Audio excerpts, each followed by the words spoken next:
Isaias 55. Ang Ginoo miingon, kamong giuhaw ngari kamo og inom, bisag wala kamoy kwarta ngari palit og kaon, palit kamog bino o gatas nga walay bayad. Nganong gastuhon man ninyo ang inyong kwarta ni anang dili makaon? Ug nganong maghago man kamo ni anang dili makabusog? Pamati kamo kanako ug makakaon kamo maayong pagkaon ug matagbaw kamo. Pamati kamo ug duol kanako ug makaangkon kamo kinabuhi. Maghimo ako walay katapusang kasabutan uban kaninyo ug ibukbuk ko kaninyo ang panalangin nga akong gisaad kang David. Gihimo ko siyang pangulo ug magmamando sa kanasuran pinaagi kaniya gipakita ko ang akong gahom. Tawgon ninyo ang mga nasod nga wala ninyo hiilhi ug magdagan sila nganha kaninyo.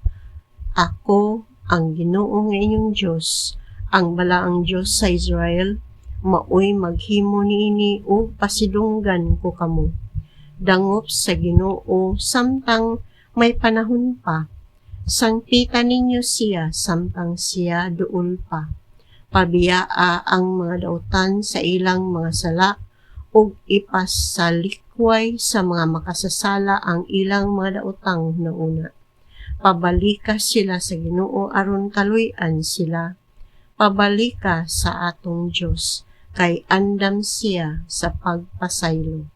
Kay ang akong nauna dili sama sa inyong nauna ug ang akong mga laraw dili sama sa inyong mga laraw, nag-ingon ang Ginoo. Kay sama nga ang kalangitan habog kay sa yuta, ang akong mga laraw habog kay sa inyong mga laraw, ug ang akong nauna kay sa inyong hunauna.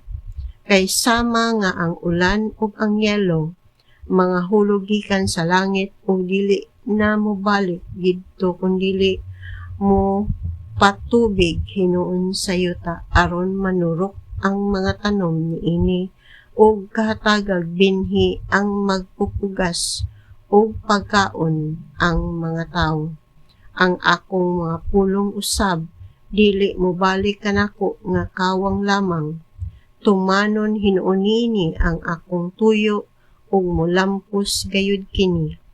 Mamiya kamo nga malipayon o pagawason kamo nga malinawon, mag-awit sa tumang kalipay ang kabukiran o kabungturan diha sa inyong atubangan o mamakpak sa ilang kamot ang tanang kakahuyan. Sipre na ang motubo inay tunok, kahoy bertol na inay sampinit, ug mahimo kining handumanan alang sa Ginoo, usa ka ilhanan nga dili gayud mapapas.